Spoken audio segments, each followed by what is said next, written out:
There passed a weary time. Each throat was parched and glazed each eye. A weary time,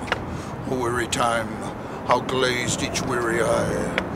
When looking westward I beheld a something in the sky. At first it seemed a little speck, and then it seemed a mist. It moved and took at last a certain shape I wist. A speck, a mist, a shape I wist, and still it neared and neared, as if it dodged a water sprite. It plunged and tacked and veered, with throats unslaked, with black lips baked. We could nor laugh nor wail. Through utter drought, all dumb we stood. I bit my arm, I sucked the blood and cried, "A sail! A sail!" With throats unslaked, with black lips baked, agape they heard me call. Gramercy they for joy did grin, and all at once their breath took in, as they were drinking all. "See, see," I cried, "she tacks no more hither to work us weal. Without a breeze, without a tide, she steadies with a bright keel."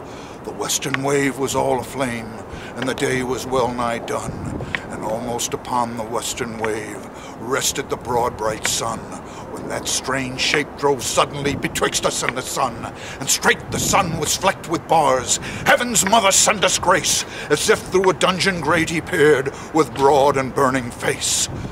Alas, I thought, and my heart beat loud, how fast she nears and nears.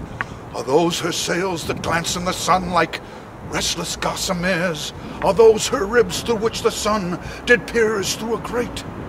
And is that woman all her crew? Is that her death? And are there two?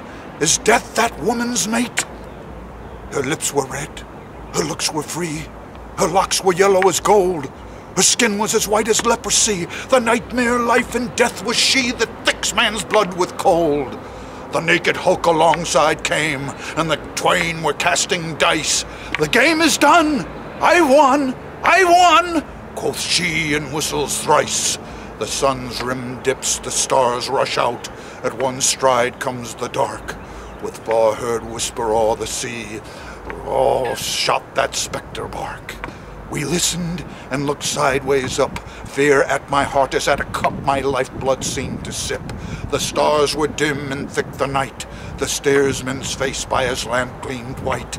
From the sails the dew did drip, till clomb above the eastern bar the horned moon and one bright star within the nether tip. One after one by the star-dogged moon, too quick for groan or sigh, each turned his face with a ghastly pang, and cursed me with his eye. 4 times 50 living men, and I heard nor sigh nor groan. With heavy thump, a lifeless lump, they dropped down one by one. Their souls did from their bodies fly, they fled to bliss or woe, and every soul, it passed me by, like the whiz of my crossbow.